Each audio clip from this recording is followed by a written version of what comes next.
Hello and welcome. I am live from Pelham's Wasteland, and today I have another episode of Pelham's Wasteland Reads for you all.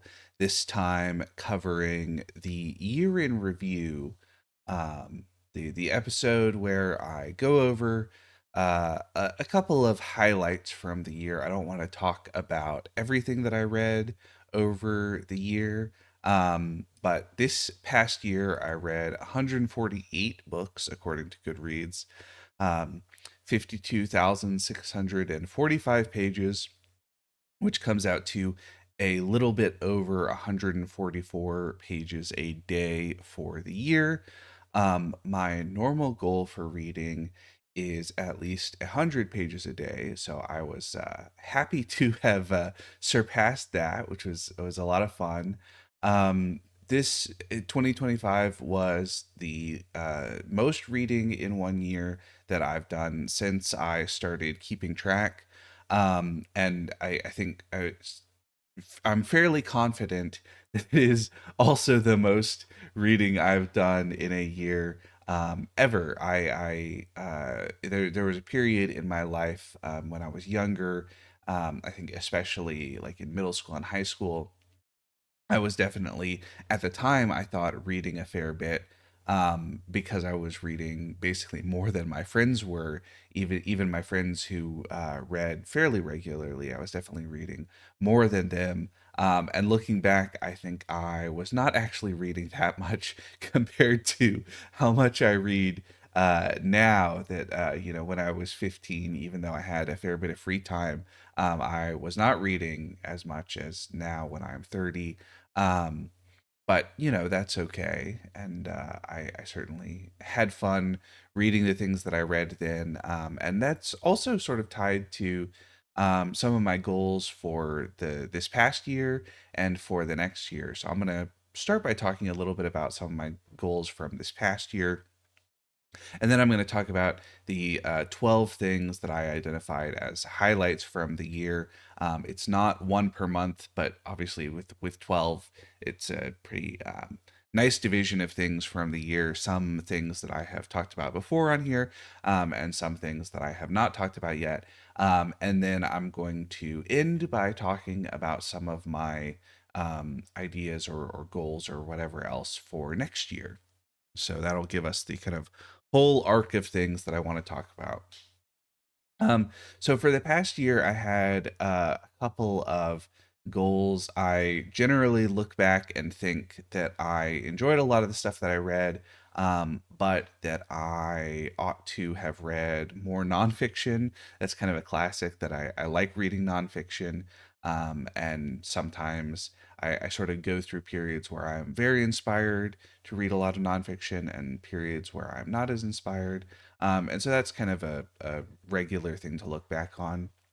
The other big thing that I thought at the end of last year was that I wanted to get back to reading more series. When I was younger, I read a lot of like fantasy series in particular, and a couple of sci-fi series, but a lot of fantasy series. And that was a big kind of thing that I read, would be just, go through and read like all of the Malazan Book of the Fallen by Stephen Erickson. And that was fun. But I think as especially when I got to college, I kind of shifted away from that, in part because it takes a long time to read a big series. And I felt sort of more inspired to read um, smaller things that felt like they were, self-contained and approachable in that way, but also that there's a measure of um, kind of essentially the ability to write something really contained, and where every line is valuable, versus as a book becomes longer and longer, it seems harder and harder to have the book feel like everything is as important and necessary for the whole story. um and so for a while, I did not read very many series. And so one of the things I wanted to do this year was to get a little bit back towards that. Not necessarily read a ton of big series, and certainly not only read big fantasy series, but to get a little more into that style of things and to kind of recapture some of that, and use that as kind of a classic longer term project for my reading. To have like one series going at a time, and I would read one thing from that and read a book or two in between instances of the series, um, just because I feel like that can be good for me at least, to get a break from something and then come back to it fresh and all that sort of stuff. Um, and I feel like I did a pretty good job this year. I did not prepare any type of like statistic on it, but I read a number of series that I had wanted to read, or in some cases finish things this year, including I reread Jared Tolkien's Lord of the Rings trilogy, which I'm not going to spend this whole year in review talking about, but that was really fun. Read a couple of other series that I had planned on, and in a couple of cases was able to read a couple of things that are not really a like specific series, but are sort of relevant to each other. A couple of places where I was able to read like multiple nonfiction books about similar subjects, and that was really fun and cool, and I think a good outgrowth of that concept in some ways for me. Or like I read a whole series of Naguib Mahfouz's books in a row. I guess not in a row, but all together with like one or two books in between, and that was really fun. Not necessarily an intended like single story series, but fun to specifically get into that kind of collection of things as one sort of overarching set. So that was really cool. Um, but yeah, that's sort of a lot of what I had thought I wanted to do with this year. And so let's get into some specifics from this year that are things that I read and liked a lot. All right, the very first thing that I want to talk about is Augustus by John Williams. I had already read this years ago, back in like 2015, 2016, I think. But I decided that I would go ahead and reread it, and it was a whole lot of fun to reread. John Williams wrote four novels, although the very first one was before he read a piece of nonfiction that really inspired the kind of flavor of the later three, about getting really into characters. So I haven't read the very first book, Tender. No, not Tender is the Night. It's something like that. Maybe it is Tender is the Night. I don't remember. But the other three I've read all of them: Stoner and Butcher's Crossing and Augustus, and I like all of them. And I would say probably my favorite is just whichever one I have read most recently, which is part of why Augustus stands out, because it's the one that I reread this year. um, but yeah, a great book about the first Roman emperor, an epistolary novel that is about all of these characters surrounding this kind of towering figure of Augustus in his life, and just a really wonderful piece of historical fiction. All right. Speaking of things that I read many years ago, On the Marble Cliffs by Ernst Jünger. It's not actually one. Well, it was a reread in this case, but I read Storm of Steel in high school, and was fascinated by it. His first book, a memoir of the First World War, and then didn't read anything else of Junger for a long time. And eventually found out that he had written some other really cool and interesting things, of which On the Marble Cliffs might be my favorite of the things of his that I've read. But a really intense book, this kind of strange fantasy of this seemingly kind of Mediterranean country, um, that is torn between this kind of revolutionary and essentially fascist rising compared to the kind of classical and conservative power base, and a really strange kind of yeah, fantastical thing. Not really like a whole lot of other um, pieces of literature, but a really spectacular book in so many ways that I like a lot. So yeah. All right, another set of things relevant to when I was younger. When I was in high school, I was reading R. Scott Baker's books, and really loved the first trilogy.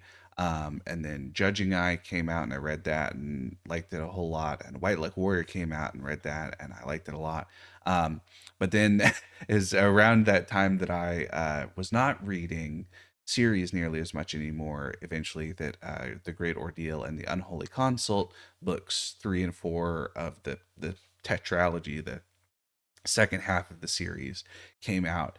So I had not read these last two. The first two were rereads for me, but the last two were new reads. And a series that I am really fascinated by, a fantasy series that has so much going on, so many kind of elements that I think are really, have stuck with me. These kind of imaginative ideas for the world and for these characters, and just moments in the story that have definitely really stuck with me.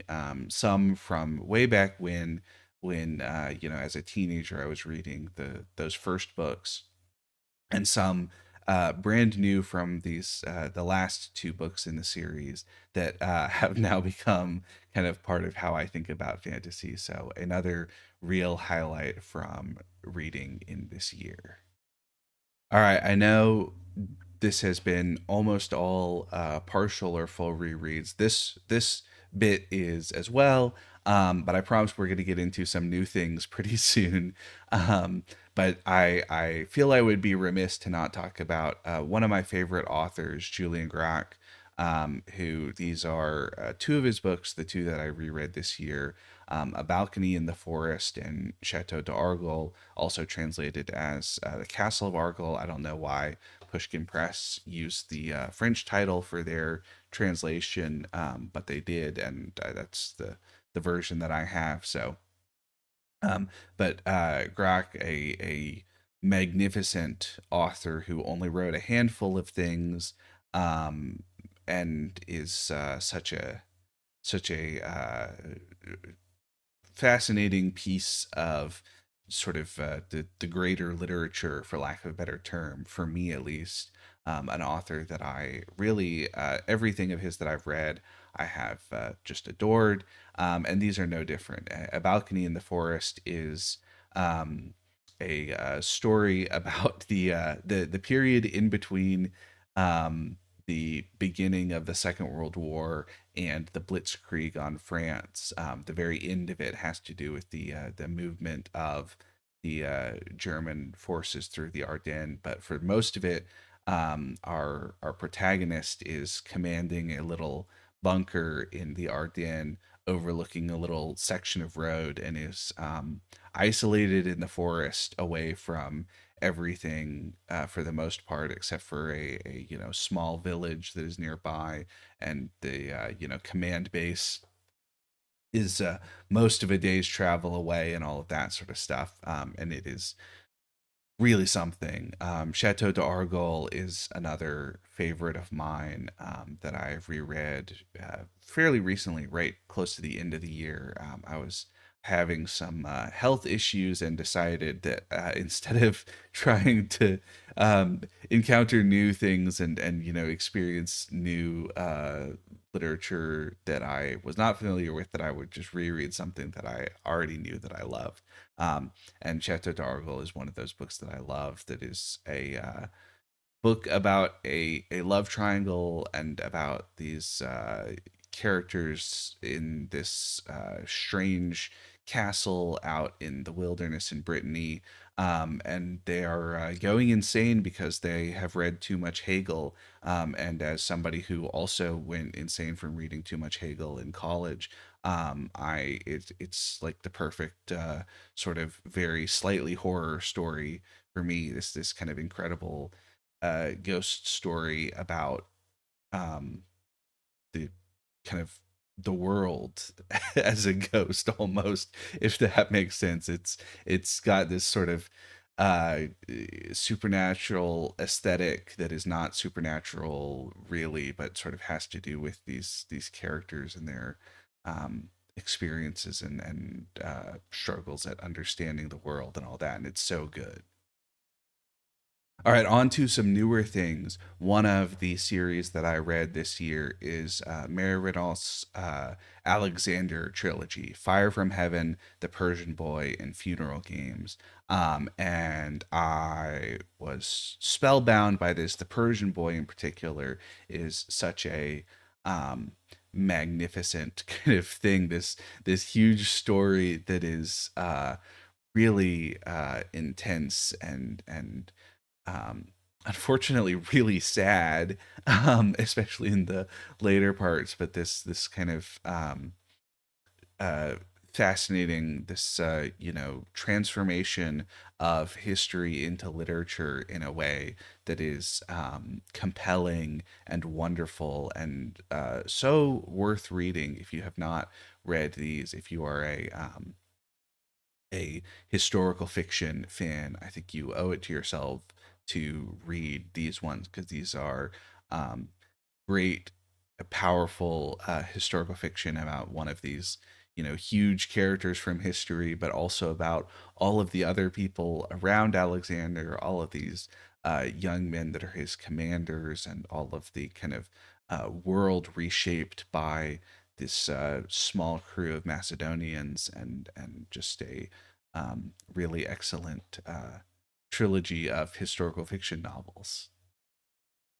And another new thing that I read that I adored, The Maniac by Benjamin Labatut, a magnificent um, sort of historical fiction, a sort of blend of nonfiction, history of science and of technology, um, alongside just legitimately incredible literary storytelling. This story that is about these three different men who are all relevant to the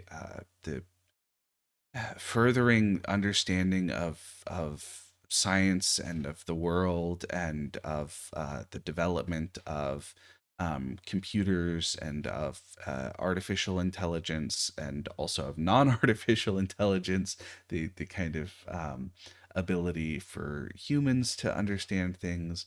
And it's not even really just about those three men, although they are sort of at the core of each of their main parts, but it becomes this story that is as much about the development of the technology and the way that this has reshaped the world and transformed things, and allowed for all of these developments that are unforeseen, but are of course very relevant to our world. This kind of immense tale about all of these different elements of the 20th and the early 21st century, kind of turned into a really spectacular piece of literature. So much fun. The Maniac is really good. And I would be remiss if I didn't talk about one of my new favorite authors, an author who wrote a number of books. And I am gradually, every once in a while, convincing myself that it's okay to spend money on books from an author that I really love. Um, Peter Vansittart, I had read a couple of his things before, but have now read more, A Safe Conduct and The Death of Robin Hood, both things that I read this year, both really excellent. Again, kind of historical fiction, but as literature, this kind of attempt at understanding the complexity of history, a safe conduct, a story about the kind of peasant risings in early 16th century Germany. The Death of Robin Hood, a story sort of about the Robin Hood impulse, I guess, throughout history, not just Robin Hood in Sherwood Forest outside of Nottingham, um, but also of Luddites and also of the very very ancient Neolithic hunter gatherers in Britain, and also even into the 1930s England, and all of these kind of different expressions of the same impulse, I guess you might say, really excellent and super super fun. Another really fun thing that I liked a lot that I read this year. All right, and here we have a book that I read that I have not talked about on the channel yet. I decided that I it was not really, I guess, equipped to do Giovanni's Room justice in some ways. A really a book that has definitely stuck with me and that I really enjoyed a whole lot reading it. But also is, I mean, James Baldwin, you guys know about James Baldwin. And I'm ashamed to say this is, I think, the only James Baldwin that I've read so far, but I will clearly need to rectify that in the future because of just how much I was captivated by this one. Giovanni's Room's a story about a young man with a affair with Giovanni, and it is magnificent and heartbreaking, and really something, and worth checking out if you are looking for a heartbreaking story. All right, and Porteous by John Cooper Powys, another historical fiction story. You can tell, I think, a lot of the things that I like to read um, from things like this. But Porteous is a novel that covers a week in history in the year 499. And it's incredible. It's been restored. Originally, the original version of it that was published was shortened by like a third or more. I don't remember exactly how much it is, but shortened by a big chunk when it was first published. But the version that exists now, that's been published by Overlook Press, I think, and also there's a digital version by the John Cooper Powys Society, and it's the full untrimmed down version, the complete story of Porteous. Apparently quite a bit better for not having trimmed those things out. I haven't read the trimmed down version, so I can't speak to how much better it is than that version, but this version I can say, not in a comparative sense, but in a statement that this is really excellent stuff. A uh, magnificent and just colossal story, both in the sense that it is long and that it in the sense that it is um, so all encompassing for this world, so kind of intensely complete in the way that it presents this particular historical period and this world that Porteous, the Prince of Edirnean, inhabits. That is, yeah, it feels huge in the way of so many kind of great, huge stories that are about kind of all of the things relevant to the story. And another, a huge story that I have already talked about on here before, but I wanted to mention it again because it has stuck with me so much. Kim Stanley Robinson's The Years of Rice and Salt, this grand, immense alternate history, the world transformed by a much more malignant Black Death that devastates Western Europe, and is the cause of a very different history. And we, in the course of this novel, see essentially all of it. This huge, I mean, not necessarily all of it, but such a huge um, swath of history. This world transformed by these events, but that also has, you know, real similarities with our own in so many important ways. Um, yeah, a great big book about all these great big ideas that is super readable and fun, and totally worth checking out. I guess if you want more about the Years of Rice and Salt, watch my previous review on the subject, because I go into it more there. But yeah, a highlight from the year for sure. All right, we are almost done with the 12 things I wanted to talk about. This is number 11, Gene Wolfe's Book of the New Sun, Shadow and Claw, and Sword and Citadel. Near the end of the year, I decided I would reread these. I was, you know, completely captivated by this series. When I was younger, I think I read these the first time in 2017, and was, of course, just awestruck and yeah, completely smitten with this world and these characters and this tale of Severian, the torturer, the journeyman of the guild of the seekers after truth and penitence. This great travels through the world of the far future that has risen to these kind of incredible heights of sci-fi technology and then collapsed back down onto itself. This sci-fi dark ages in the most sci-fi dark ages way. Really, yeah, incredible stuff. Super, super fun. Rereading it, I was like, oh yeah, I totally get why I went so insane for this series, because it's a series worth going insane over. Really incredible stuff. And I think I might do something when I reread Earth of the New Sun as well. I might do something about kind of the whole series on the channel.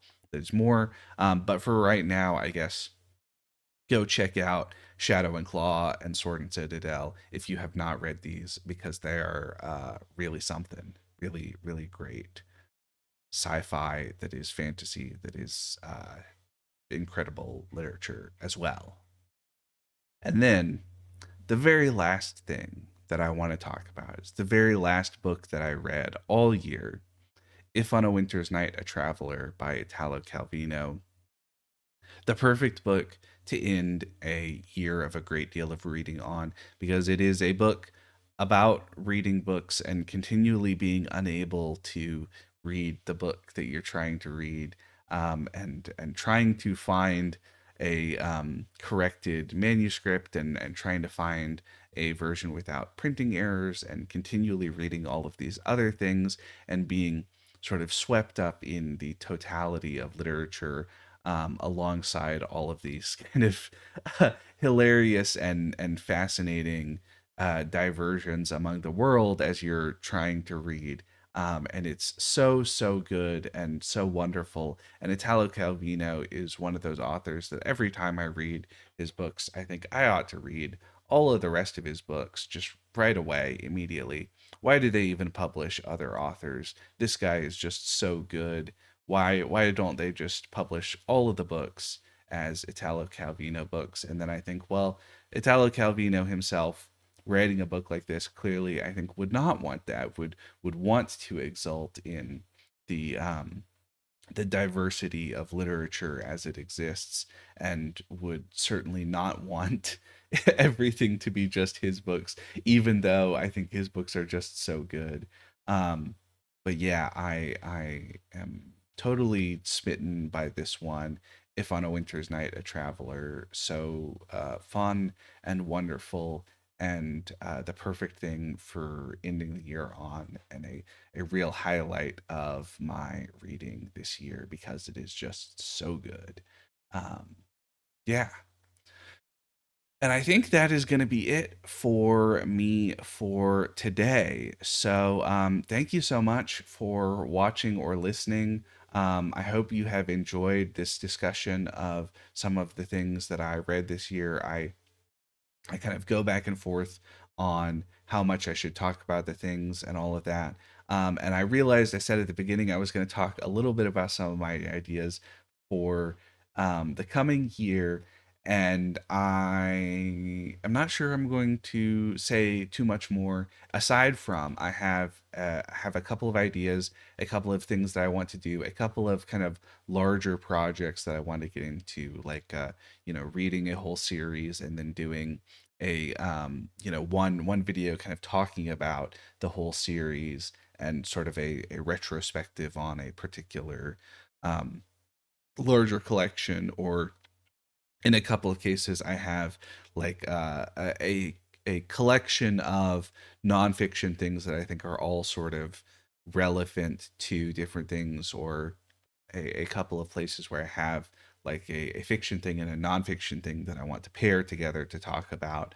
And so all of those, I guess, in those very you know non-concrete discussion of things that I want to do, but things that I am thinking about and planning out, and we'll see what the new year brings, how many of those things I get to.